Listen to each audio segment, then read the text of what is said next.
Good afternoon, everyone. Good evening, where you are. This is Territories Talk for Wednesday, April 16th, 2025. I'm Shirley Osborne. I'm your host for this afternoon. My two co-hosts are Christopher Famous from Bermuda and Shayna Smith from the Virgin Islands, and they are not with me this afternoon. Chris is working behind the scenes today, and Shayna is off. But we are happy to be with you this afternoon. Let me acknowledge our partners, our media partners, where you can hear this and other Territories Talk episodes. Turks and Caicos Islands, Cayman Marl Road, Radio Turks and Caicos Islands, Cayman Marl Road, CBN in the British Virgin Islands, Channel 82 in Bermuda, CBC Channel 8 in Barbados, and ZJB Radio Montserrat. I'm in Montserrat. I'm broadcasting from Montserrat today. We are in the middle of a series that we're working on, Women in Leadership. And one of the interesting things that's happening is that there are quite a few elections going on in the Caribbean this year. Last year was, Time magazine had said last year was the year of elections because more than half of the world was having elections last year. One of the things I was looking at was how many women would win not just seats, but win leadership seats in government around the world. Sadly, last year did not bring much change. However, the year has started out pretty good in the Caribbean, I must say. Anguilla got her first woman premier. We are happy about that. Because one of the things that we are clear about is that women's voices are important. One of the reasons why we do these episodes on Territories Talk is because we feel that women's voices are important. Women's voices are necessary. And because we are all in development mode here in the Caribbean, we're also very clear that the best direction for development must involve women front and center. Women have always been very much involved in the background. But we also recognize that it is time that women were also allowed to do work out in front. And this afternoon, I'm going to talk with a woman who has been working on that. She's working in politics in the Caribbean. You're going to hear from her in a little bit. And she's going to tell us, I'm going to ask her questions about politics in general, women in politics and government, and obviously about why she's involved in politics, but her commitment to government and politics in the Caribbean, the direction of it. So we welcome this afternoon. We're happy to have you all here. If you listen to this after the 16th, we're happy that you're finding us anyway. Ladies and gentlemen, I'm going to introduce to you Maureen Webber. She's from Jamaica, and she's our guest this afternoon. She is the one who's going to talk to us about politics and government and women in office and all those things. Hi. There you go. Good afternoon. Good afternoon. Good afternoon and welcome. Thank you. Maureen Webber, ladies and gentlemen, from Jamaica. This Territories Talk is coming out of the overseas territories, the British overseas territories. We are not independent. We are not on our way to independence either, on the surface at least. And we're definitely not on the way to republicanhood. So one of the things I want to ask you about also is what's going on in Jamaica. But begin, please, by telling us about you. We're very interested in, because women in politics, like I just said, women have always worked behind the scenes very, very, very much. Women in office, little by little, we're seeing more of them, but women organizing politics, perhaps not so much. So tell us who you are and how you got to here, in brief, and then we can go into some detail. Okay, so name already known, branded accordingly. I consider myself a political strategist and ground organizer for politics. That's part of it. I came to this sort of like in a roundabout way. In my high school period, I was an activist. And during that particular period, Michael Manley, who was the leader of the party I supported, was sort of bringing all these new things and social change and transformation. I thought, so one way to get these things to happen would be through having the best possible people as leaders. It was not just anybody, but have the best possible people as leaders. But even then, I didn't think about politics as a way of doing things. I started doing sort of in another way by working on development issues, microfinance, dealing with youth at risk, youth in conflict with the law, housing and housing, urban development, urban renewal project, those kind of things. So I started really career-wise. I started there, but committed to the issue of inclusion, and that coming through economic empowerment, social empowerment. So that's where I started, and it was a lot motivated by, obviously, clearly by your parents, always sort of shape you. But then for me, the politics of 1970s in Jamaica was like a starting point for me. That's my starting point. Yeah. Well, what must it have been for you? Since we just tell us very brief what it must have meant, because Jamaica in the 70s was a kind of turbulent time. I guess it's well, you know something. Sometimes it gets to be disruptive for you to have changes, and so I don't use the word turbulent. And we started off on a path where it was clear that we were in a country that had achieved political independence, but we didn't have social equity and we didn't have economic independence. So changes had to happen, and when changes have to happen, you're going to have persons who will feel no. All right, but the gains that we made out of that period are so significant to the country today. For women like myself, I mean, you know, with Michael Manley, things like equal pay for women became a thing. Ending the law that said because you're born out of wedlock, you're not entitled to the same things. You're a bastard. That was a part of what he achieved. Issue of giving women maternity leave with pay. So a lot of things that were, I mean, I'm just focusing on the ones that are about women. So that was revolutionary even then. So turbulent, yeah, but turbulent because of change. It was a disruptive period. You have to disrupt things sometimes to get the things to happen that you won't happen differently. You have to be brave to do those things. Yes, you have to be really brave. Right now, Jamaica is moving towards full republicanhood. Just earlier this year, or late last year, they tabled a bill to remove the British monarch as head of the government, head of the country. How do Jamaicans feel about that generally? I think that right now, I guess honestly, it is while it's a thing to do, given where we are in terms of our economics and our social and the quality of life, it's not like at the top of the list of things to do. It's and then also there are things. What are you focusing on? The Labour Republic, or what is different about my quality of life or about the economics? Let's focus on something else. Of course, it is something that we have to discuss, and it's time for us to end that relationship. But we need to take the time to have those conversations and to include people in the process. And it's not just ending. What does it look like after, and why, and who does it serve best? There's a lot of questions around how it's been done now. Like, what's the rush? We've come this far. Let's work it through with John and Jane Public and take it from there. So let's move a little bit, still a little bit in Jamaica, but we're moving into development conversations. Jamaica, some years ago, published a document in which for the cultural policy for Jamaica, the Jamaica is the cultural superstate. I'm going to ask you about how other islands in the Caribbean, since your political strategy, you work around the Caribbean with politicians. If this is, because I've been looking also for other documents like that, and I personally think that every state needs to have one. Every state does not have one. So I want to ask you,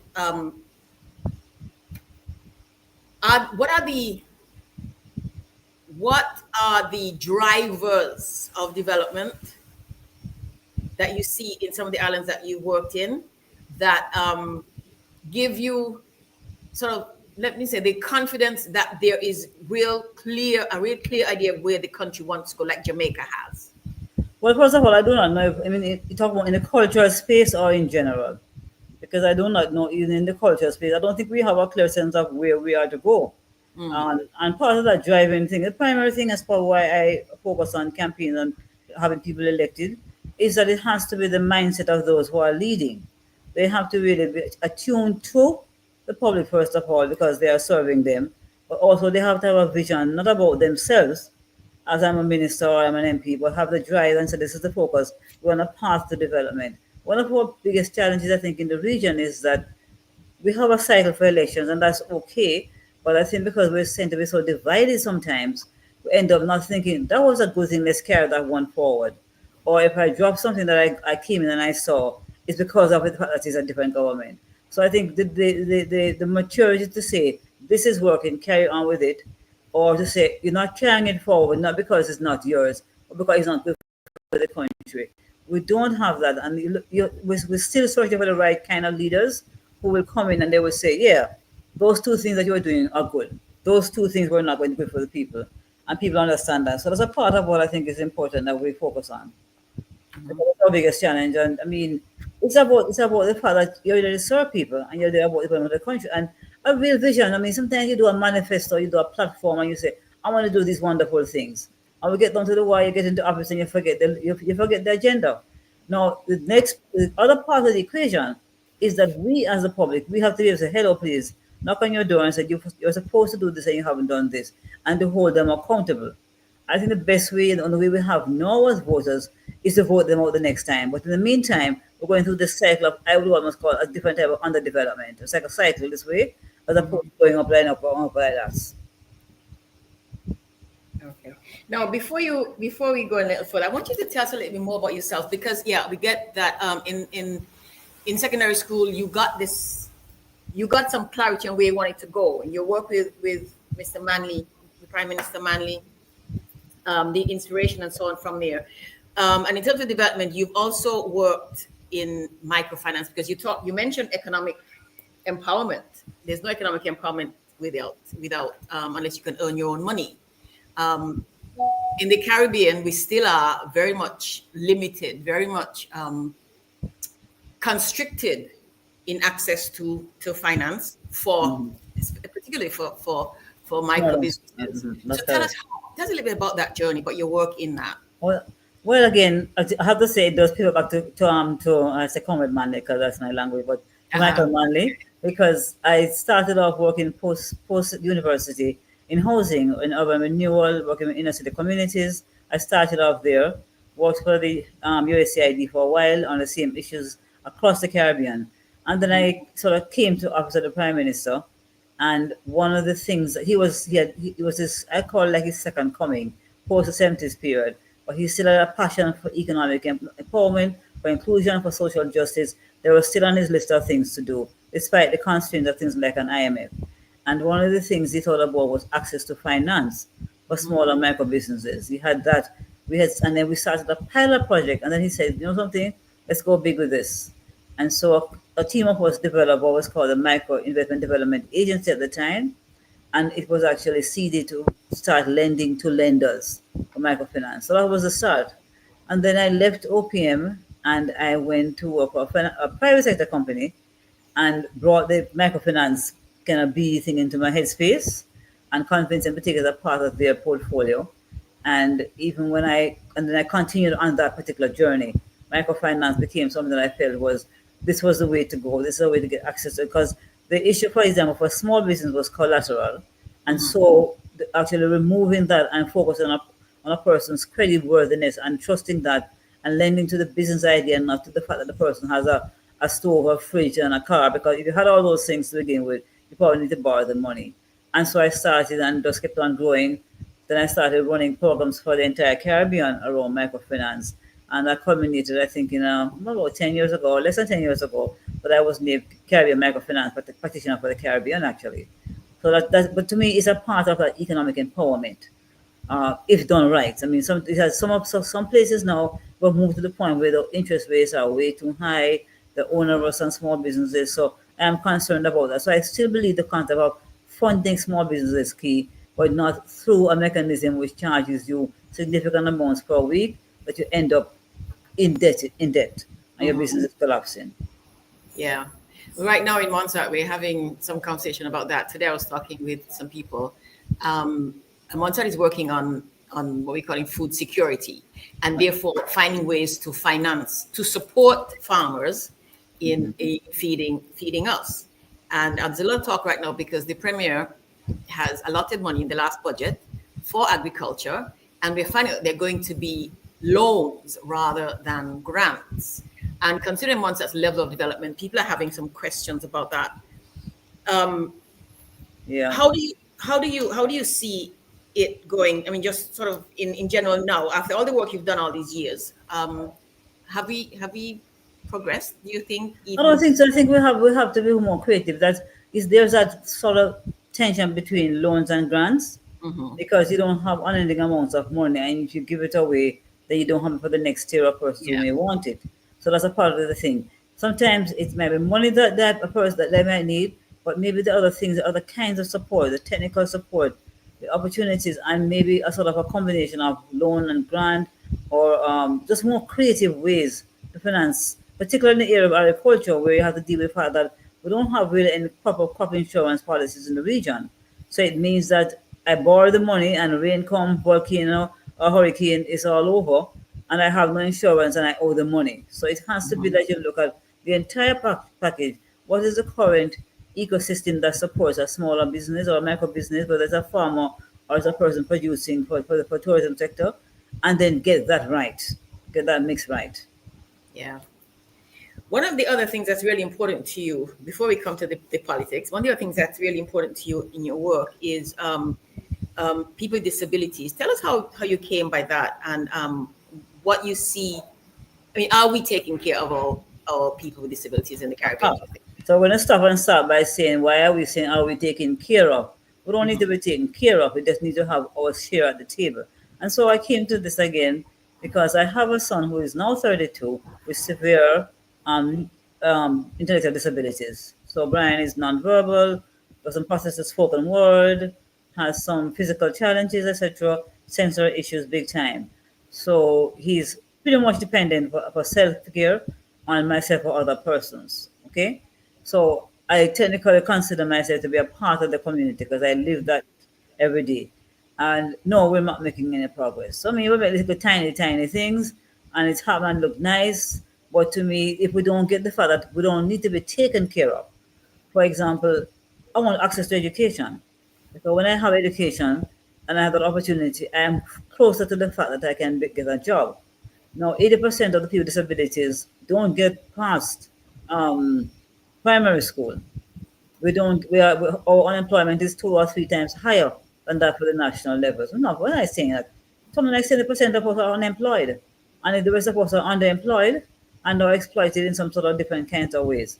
So it has to be about the fact that policies and legislation, yes, also the mindset of the government to move from a one thing here, one thing there to appease us. And because we're so used to getting so little, anything good thing okay, we can I get excited about. But I'm a very greedy person when it comes to this. I want you to give me what I'm entitled to, not what you're Mhm. giving me as a token. 15% of the population throughout the region have disabilities. Now understand that, and understand the fact that for most of us in the region, our population pyramid is bulging. It means fewer people down here, and this little bulge in the middle here is going to get up here and bigger, like a hammerhead thing. And all those persons, they're going to have a range of needs around disabilities. They're going to need ramps to get on the thing. They're going to need more buses, access so they can move around because they still want to live a regular life. We're going to need better healthcare systems. I mean, now we don't have healthcare systems that really concept with disabilities. You're going to lose your hearing as you get older. You're going to lose your sight or less have low sight. So while it's a disability agenda, think about it beyond just that. Think about if our education system actually catered for a person who learn differently. A lot of children who are in school who people say are failing because our education system has failed to realize that they also have some sort of disability. So it's, to me, it's a big picture thing, not just like a token thing here and a token grant here. It's about changing how we actually deal with all people in the society. And But how yeah, do we feel? I mean, have we progressed in how we feel about disabilities? Because there's a people tend to either avoid it altogether or overload, and yeah, then there's empathy, stigma sympathy. about.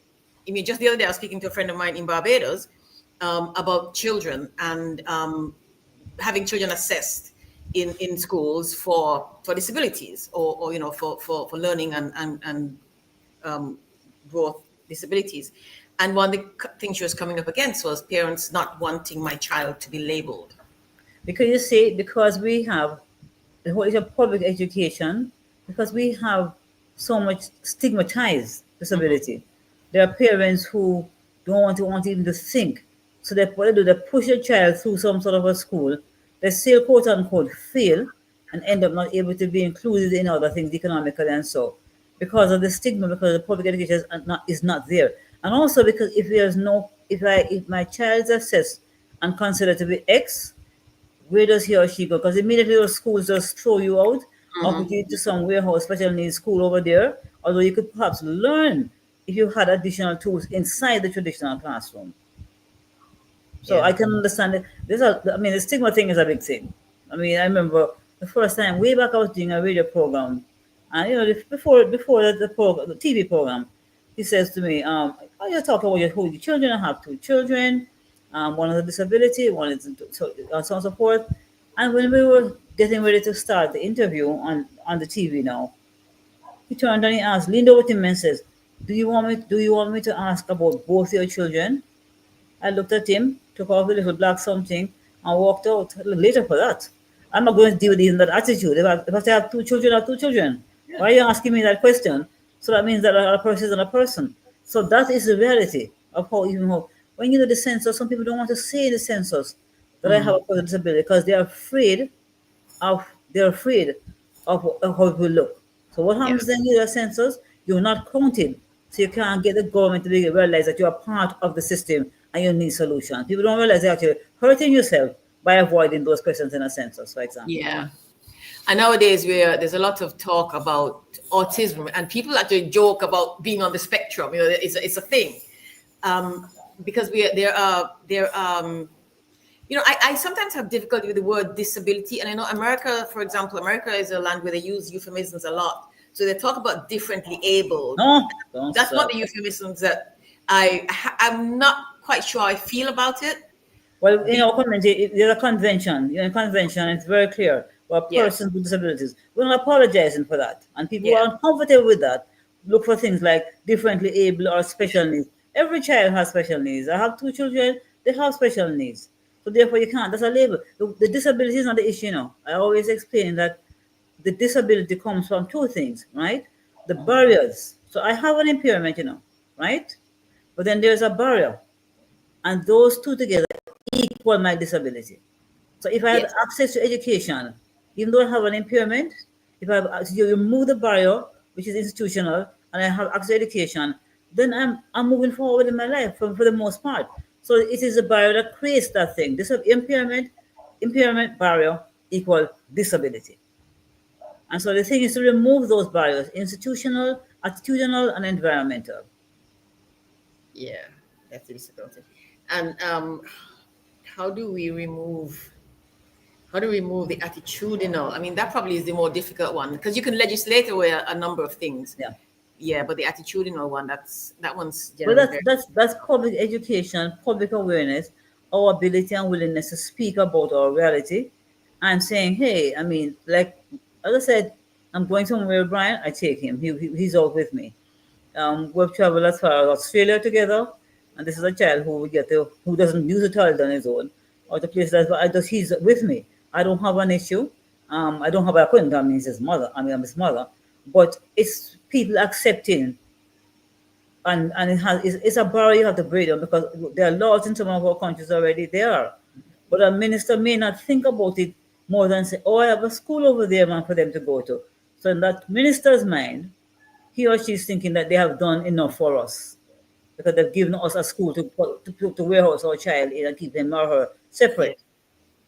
Yeah. And I guess a lot of it is just not hiding them, just not, Yeah, but you see, it's like a mixed, because I remember being in a pharmacy and Brian stepped back on somebody, and the man says, you should keep people like him at home.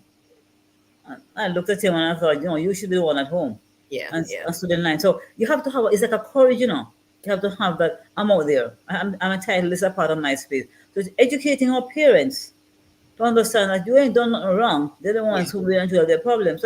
But it has to be a deliberate thing, because it's so embedded in us to treat them so differently that people look for little labels, little things, give us a little token, give them a gift basket at Christmas time. Nah, I want to earn my own money. So Yeah. that's me on disability. As you Yeah, can I like see, I like what you just said. That you have to do it on purpose. You have to be intentional. So I want to use that to bridge, get back to the politics, because being intentional, we need to be very clear and intentional about how we manage our people with or without disabilities, male or female, age differences and so on. because we are working to get somewhere.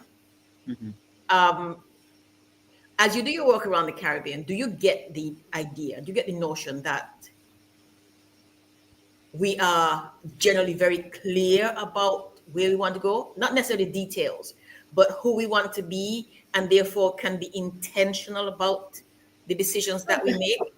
I think that individuals sometimes, but then when a system sort of like, when a system, when a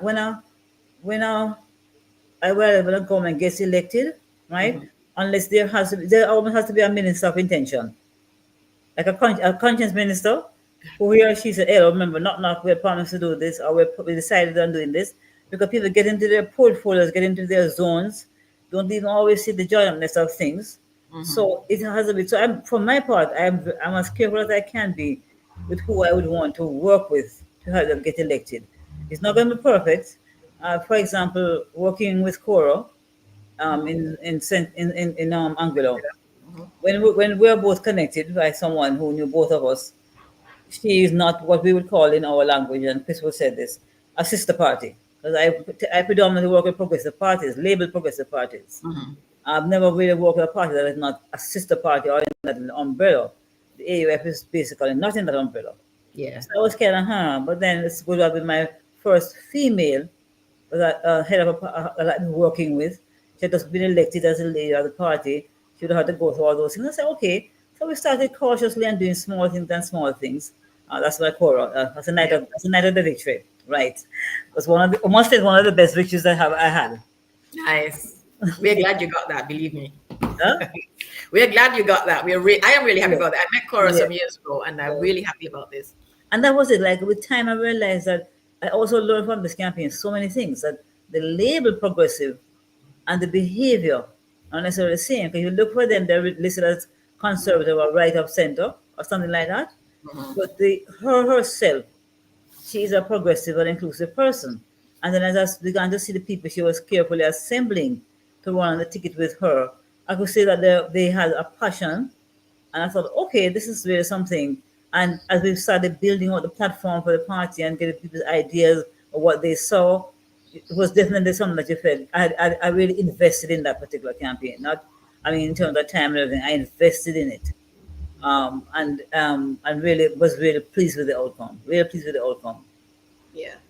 Very pleasing. So part of it really has to be about picking. Like for example, in this case when Kitts and Nevis, I felt that, one of the things I must tell you is that when an election is over and people are in office, I tend to focus a lot on reminding them a part of the agenda without disability. Okay. My work in the Caribbean started through Common Patterson. Can go back one. Patterson, yeah. Because PJ actually recommended me to Fred Mitchell and then Perry Christie, who was the prime minister and head of the PLP in the Bahamas. So I went over there, and that was the beginning of my working outside of Jamaica and treating it as a part of my career path. So I've been working in Bahamas with the same party for the last, from 2007, for example, and getting ready for an election next year as well. So I have a lot to thank him for. All right. Let me just take a moment here to remind people that you're listening to Territories Talk, and we are speaking with Maureen Webber, a political strategist, and a number of other amazing things from Jamaica. And you can catch Territories Talk on ZGB Radio Montserrat, which is where I'm recording from, Radio Turks and Caicos Islands, Cayman Marl Road, CBN in the Virgin Islands, in the US and British Virgin Islands, Channel 82 in Bermuda, and CBC Channel 8 in Barbados. So let me ask you, Maureen, is our politics in the Caribbean generally progressive? And if not, what might some of the reasons be, do you think? I think the current batch of political leaders across the region actually are more of progressive parties than they are not. It doesn't mean by having the label that you end up rolling out the most progressive policies.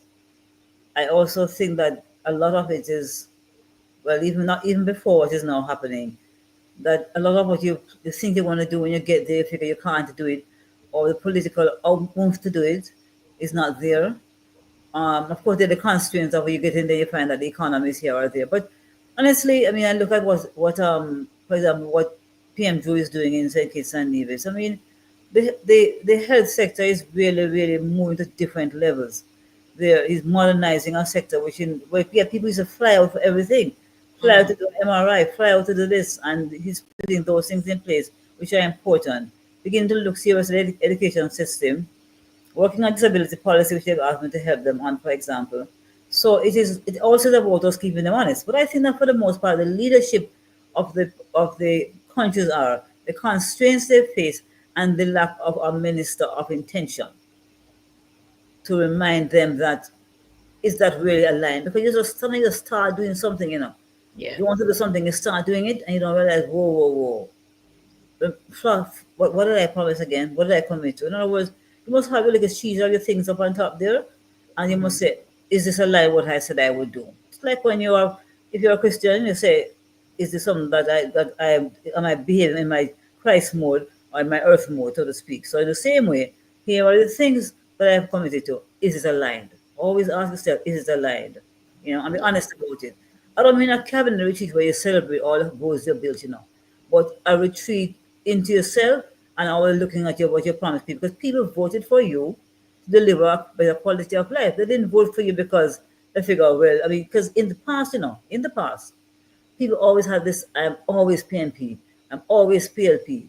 And people had like 2 terms, 3 terms of office. If you look in the region, I mean, look at Bahamas, it's 1 term, don't like you, another person, another term. This year, for example, the first we've had so many incumbents who've actually retained state, like in TCI, Bermuda, they have retained in Belize as well. The PUP went back into office. So it's the first time you had so many incumbents who are back in office.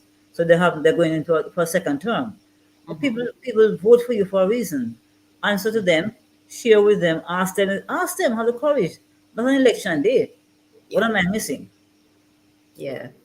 I want to ask you two questions. One is, in fact, in terms of this turnover, because when I was with the government here, one of my offices was with the Commonwealth Parliamentary Association, and literally every single meeting I went, there was a turnover. People were being voted in and out of office, and here in Montserrat, one of the things that we're hearing, the people saying, no, you let them elect them for another term before they barely begun the first term. Give them time. We're also finding that but the question has to be, if they're not clear about what they're supposed to be doing, they're not doing what they said they would do, how much time do you give? So how is this for you? And like you said, you work in Bahamas since 2007, but in other places you work. How is it for your work as a strategist? Because obviously you want your candidate party to be successful every time. Oh, How do you balance that between that and sort of whether they're doing the work or not? Well, I mean, I really don't work with a political party that I think really doesn't have a commitment to people. So even and I also have a relationship, because I've been working or interacting with Cora for a year and a half, almost 2 years actually, before election. So it wasn't just like it just came up and then somebody says, here's a job, come and do it. So I'm not like that, just come and say, well, I want you to come and do something for me. It's a relationship I've had with you and a confidence I have with you, that my beliefs and my position and how I stand about things to do with women, small businesses, the environment, of course, is important for me, and also, of course, the disability agenda. So it's a relationship and it's a trust that you will be true. And by the way, I do check up on them. I do say hello, please. I want to ask you that, yeah. No, I'm bad about that. I'm really bad. They get annoyed with me. They figure, I'm not saying that I'm going to come into the studio, or I'm going to ask Chris, because the light is coming in at me like this now. It was before. How do I do that, Chris? Can I shift without disrupting everything? Chris? I sent him a message already. Do I come into the studio and I move? I can shift. So he says I can shift. He's given permission to shift. He's given permission to shift. So forgive me, please. Yeah, that's fine. So we're talking with Maureen Webber, like I said. And one of the questions I want to ask her about is the balance between urgent needs and intention. Because of course, as she said, you heard us say earlier, we have restrictions, we have limitations. One of them is economic. One also is resources, because our resources go off, our human resources go off to America and England and Canada and Dubai and wherever. Our best minds go to work in other parts of the world, ostensibly because there are better opportunities for a certain kind of success.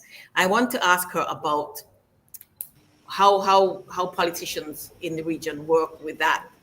I was just saying, Maureen, I don't know if you heard me while you're talking. I was talking about the one of the things I want to ask you is about, we want to be intentional and we want to be planning ahead, planning for, centuries ahead. I mean, just the other day, I don't know if you heard when Mr. Trump, there's a back and forth between America and China about the tariffs, and the Chinese foreign responsible said that China is planning for, we're working for 5,000. We've been here for 5,000 years, and we are working 5,000 years ahead. We are planning for the next 5,000 years.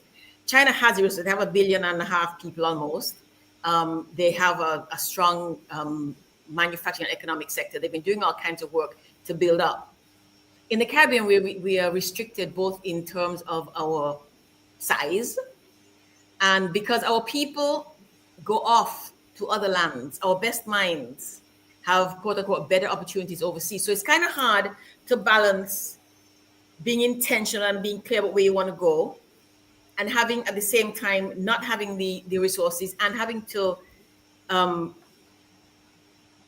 pay so much attention to the basic needs. Okay. I think, again, a part of intention, why you're running for office, you want to serve it, run your country. It's not something that you're forced or you're pushed into. Mm-hmm. You said you wanted to do it. So come in ready to do the job. That's how I feel, first of all. And if you promise to do 3 things, right, you must know they're going to take you 4 years or 5 years to do it. Don't commit to doing something insane that's going to take you 10 years. Because you're holding them to ransom by saying, mm-hmm. Oh, guess what? It's really 10 years. What can you do in 4 years? Use the 4 years in office. What can you achieve? So don't put on these whole long, exciting things you're going to do. But we keep on talking about this word food security. No, we need to talk about the fact that we are going to reduce our insecurity, but we're not going to be able to get to food security. It's just not possible. So don't say food security. Say we want to reduce our dependence on, and then it becomes a doable and manageable and something that I can measure. Mm-hmm. I can now say, instead of importing 10 pounds of onions, we're going to move to import 7 pounds of onions. And then you put in place the strategies and the tactics to get to that particular point. So when you start the over-promising thing, and then you say to yourself, my first 100 days in office, I want to do this. My first year, why is it that a government is not going to function like everybody else, like a corporation? Why don't they have smart goals? So that this is it, it's measurable, it's attainable, I can evaluate it, because there's no E on smart goal, by the way. It's a smart T goals. Mm-hmm. The E is for evaluation. So you're going along with things. So why don't you do that? Why are you thinking that this is the biggest job? It's the biggest corporation in any single country. It employs the most people in any corporation in any other countries in the region. So therefore, treat it like a business. It's a business. Treat it like something where you have to demonstrate success and demonstrate results. Deal with and do your risk analysis. Do all those things so you know what are the things, and then come to people when if there's a problem. Not pretend and play around with it and everything, because people have lost. One of the things that I'm looking at is I'm looking at how people are the reduction in the voter turnout, because for mm-hmm. me now that's a concern. And why is the VTO? Why is the turnout dropping and dropping? Imagine in Jamaica, 37% of the people voted for government. 37%. All right. Remember then, the country have almost 3 million people, and we have 37% of the people who are on the list voted for the government. Moving from 60, we were 70, then 60, then 52, 37%. So there has to be a concern in all the countries I've worked in. I've seen a reduction in voter turnout. Sometimes that's like 5%, sometimes 10%, or as drastic as it was in Jamaica. Why? Because people have lost confidence in politicians to deliver. And they do it by doing things like either over-promising or just going up on a frolic of their own and do their own thing and forget why they're there. Yeah. One of the things cycle. Yeah. One of the things that I find myself, a lot of politicians don't make the switch from, to my mind, there's campaign and then there's administration. So you campaign, there's campaign mode. And then once you won the election, then there's a shift that has to happen So you go into administration, and I find people find it Ah, difficult to of balance course. that. Well, first of all, let me tell you this as a campaigner, you're Hmm. always in campaign mode. Let me just Yes. say that. Hmm. Because if you're delivering, it's campaign. It Hmm. makes my job harder if you come and come back next time. Yeah. Because if you promise to do 10 things and you're doing them, you're responding to your commitments, and therefore you are technically campaigning. And Hmm. don't look for a miracle now in year 4 to turn everything around and start giving out little houses here and there. That's nonsense, because people no longer stupid. They want you to be true to what you have said. Hmm.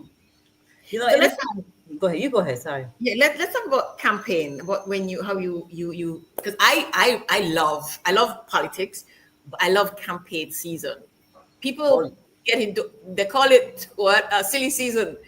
People get into all kinds of things in campaign, and I especially love campaign season in the Caribbean because we have some conversations. People go off on some tangents, and just makes your head spin.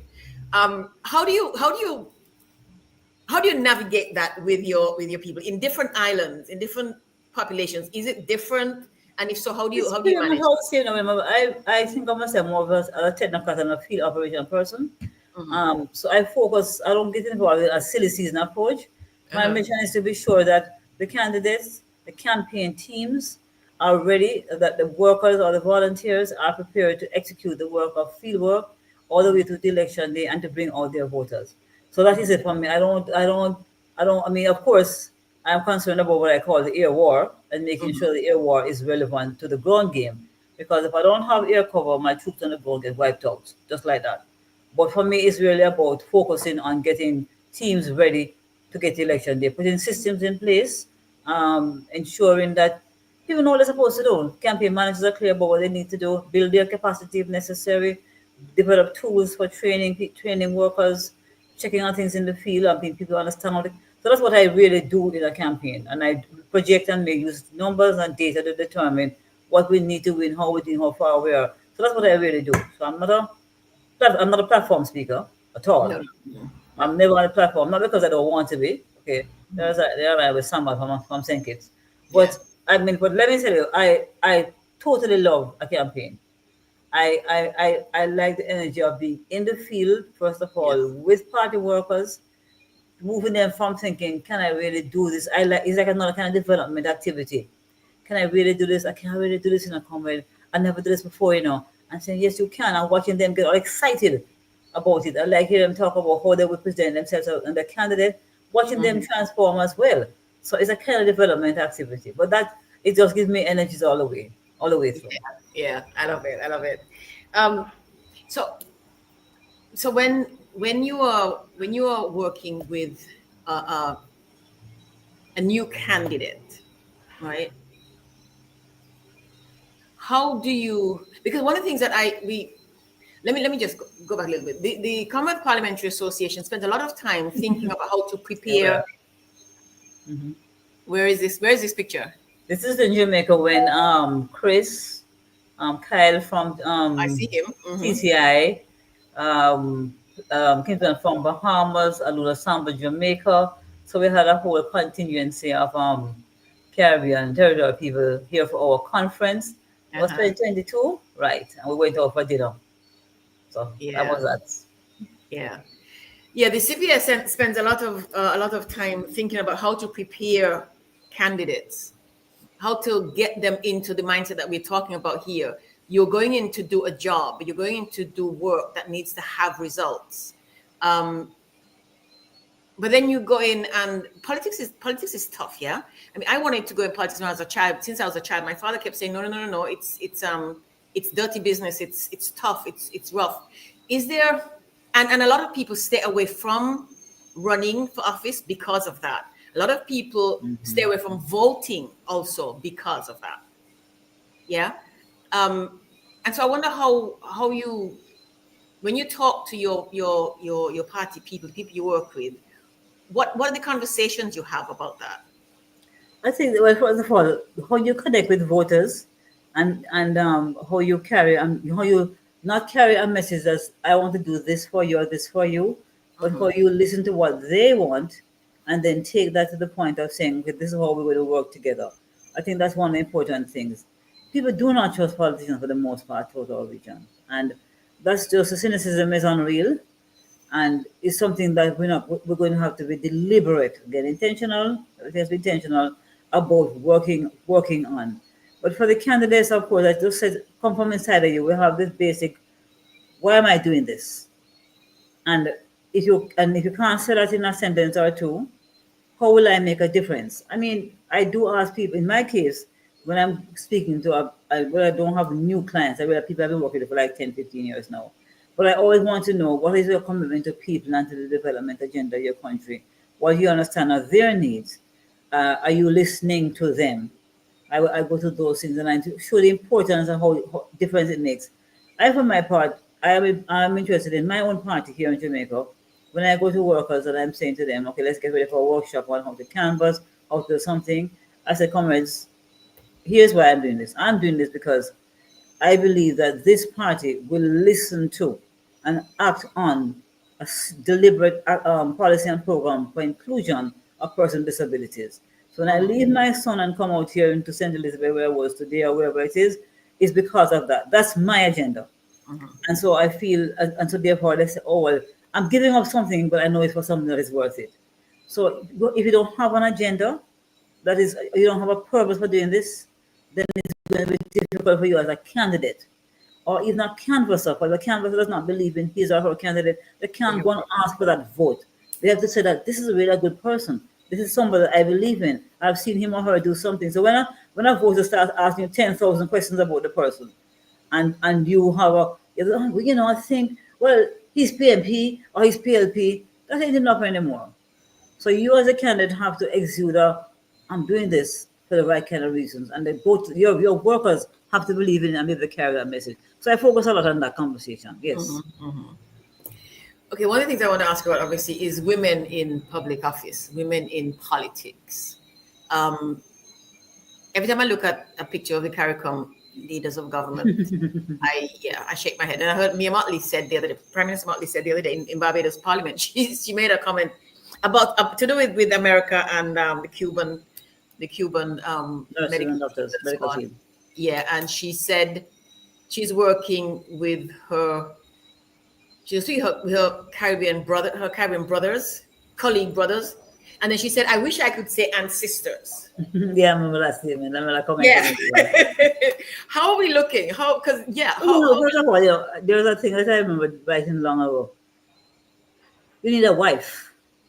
And I'm not saying it from a gender or sexuality point of view. In effect, women in politics need a partner who does the things that women do when men are in politics. Yeah. But understands, because first of all, the meetings are called at 7 o'clock in the morning, right?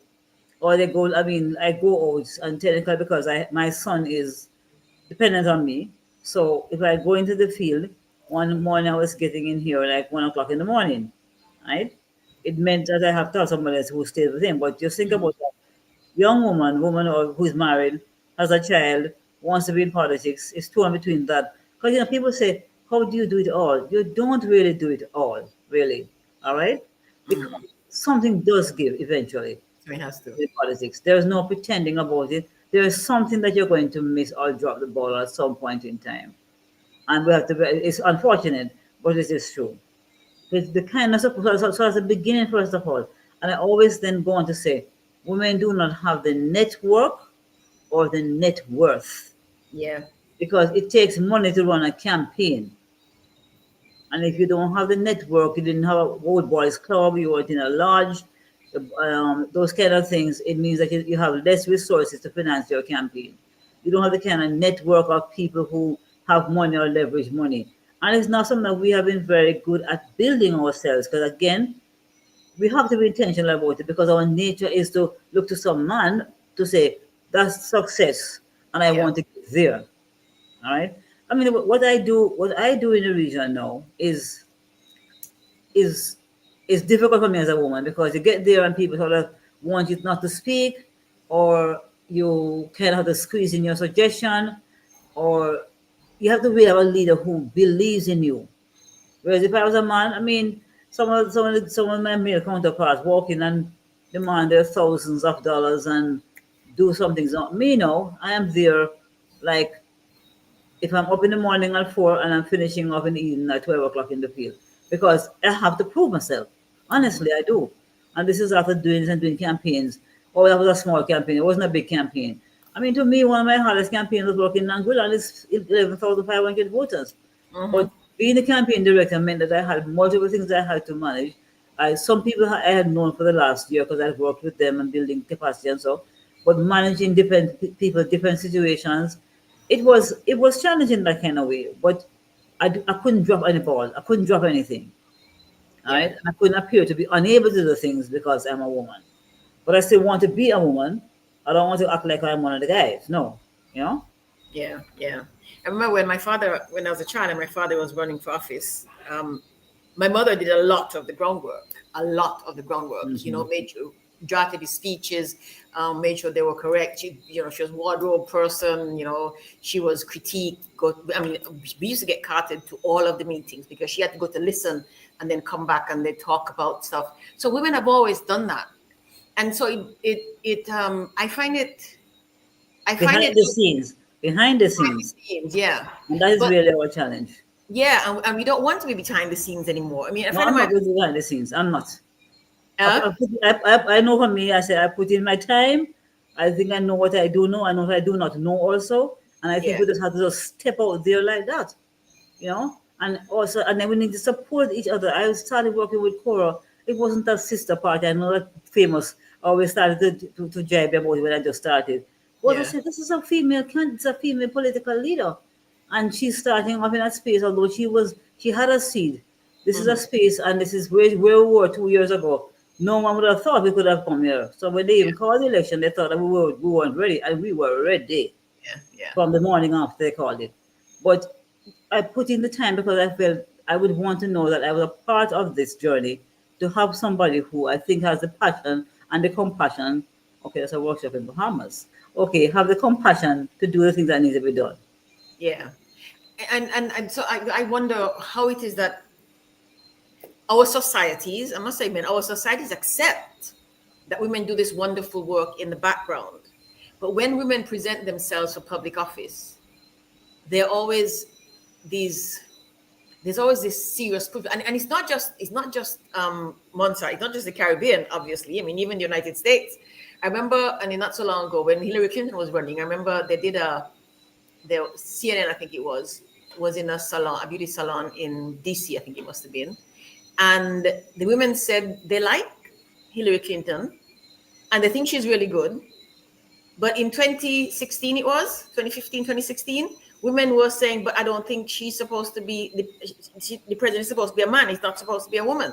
I heard people say in private conversations, I heard people say that in this last election here. Mhm. But when I tell people, um, women make up a good solid 50% of our populations. Women bring all these complementary skills and talents. Women are good at a number of things. Why then do we continue to have this issue with women in power? Just a panic and a fear because it's a panic. I think always a panic. But we started. We as women started. The very fact that 51% of the population or the voter list, for example, here in Jamaica is women, tells me that we're in the majority. Mhm. Right? But we ourselves started. We don't stand by and we listen to what some women say and we of course make what men say. Yeah man, she could have something. I hear it all the time as it relates to me. And I hear it. No man, Maureen can do this morning because I'm a very systematic person. I like order and things. So the men say let her take the minutes of the meeting. Like those kind of things. I remember walking into a meeting way back when I started in housing, and Minister Spalding at the time walked into the room, and I was there. I was just myself, and Nadine Isaac was an architect, non architect. I was new to the housing department, and Spalding says to the CEO, "I told you I don't want a secretary in the room. This is a confidential meeting." So everybody's looking around and wondering. We don't see Who's the anybody. secretary? We're Uh-huh. talking about me now. Me with my masters in planning, talking about you. Me, my talk about. All right. So I'm just making the point is that the perception right away is that we have certain roles that we play. And we sometimes, I wouldn't say we dumb ourselves down, we just settle for that because we just don't want to conflict. Because once I speak, for example, oh, Maureen, aggressive Maureen. And I used to let that rile me up and I would not say anything. Then I decided that man speaks, he's assertive. Woman speaks, she's aggressive. Yeah. But I just let the aggressive label just roll off my back now. Because I decided on that because otherwise I would not speak because I would be intimidated by the label that people are trying to put on me. It happens to women. So you don't Yeah. want the label because you feel kind of uncomfortable because you're aggressive. You want to be a nice person, Yeah. right? So Yeah. Here, Montserrat, they tell me, Shirley, you think you're a man. No, I yeah, don't man. think you're a man. I'm just a No. competent woman. What's your problem? But last night I was talking to some young people in Trinidad, young girls, young women, interested in politics and voting and so on. And one of the speakers was from St. Vincent, and she was talking about running for office and having to redesign herself, having to pull back and not be too much of something and hold back herself in order to be accepted and to win a seat. What do we say to young girls? Do we tell them that you have to hide yourself, you have to pretend not to be so? How do we get that? How do we get past that to get women into office in the Caribbean? Well, first of all, if you're doing that, you may get in, but you won't be able to stay in. And being authentic is really, people really are looking for authentic.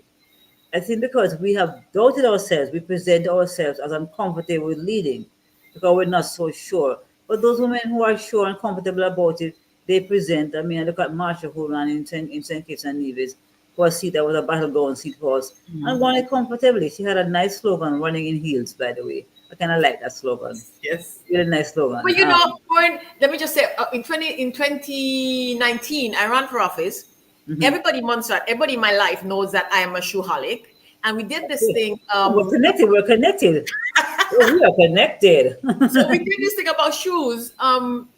We did this little game about shoes, and some people thought that we were trivializing politics.